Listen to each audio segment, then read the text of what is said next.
Hi my AFOLs!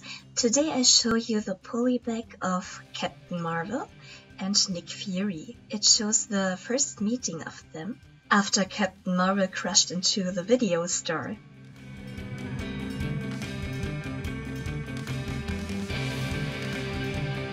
Here is Nick Fury, still with both eyes, and Captain Marvel.